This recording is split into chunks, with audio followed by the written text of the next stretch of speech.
Okay, so here we have a 69 Mercury Cougar air conditioner fan motor controller. This mechanism here has, of course, the levers that slide across and select various different functions, open and close blend doors by engine manifold vacuum, all through a master control vacuum switch. Has 1, 2, 3, 4, 5, 6, has a number of nipples on it.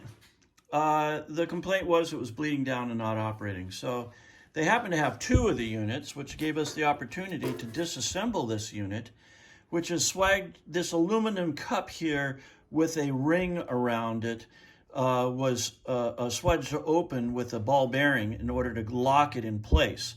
And that holds this upper rivet in, which has a clearance and a spring in it, just like on the back of a flashlight, a little or old-fashioned flashlight. And that presses down and holds the other side. Pardon the glare. We just put some engine turning on it to make it look pretty. It was kind of ugly before. So it actually presses down onto a rubberized labyrinth that hangs over the top of several tiny holes in different locations around the perimeter. So when the lever is moved, it changes the position of the master control and opens and closes ports. So go ahead, Matt, and hook up to the main vacuum supply, which according to our chart here, black. It is black. Okay, so he's got it hooked up to black. Now, it has 7 different positions here, and in each one there's vacuum going to different terminals here. And so what we've done is we made a chart here, the number of the port on the top with the color codes that it has on it, and the position of the switch.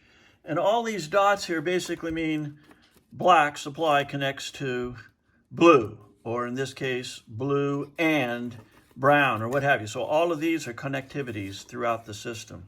So I'm going to actually go to position 3 here because it's easiest to check. There should be, so based on here, we have black and there should be white. So if I just go, it loses vacuum. If I plug white with my finger there,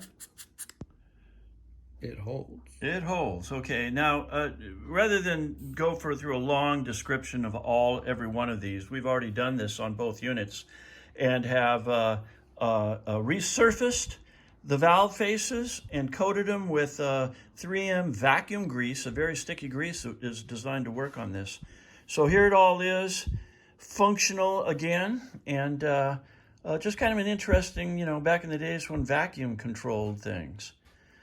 Anything else there, Matt? This also fits a Mustang. Oh, yeah, some 69 to 72 Mustang, I believe, as well. Yeah, I was looking this up on the internet and finding out what else we can fit it to. But just another one-off repair. Thank you very much.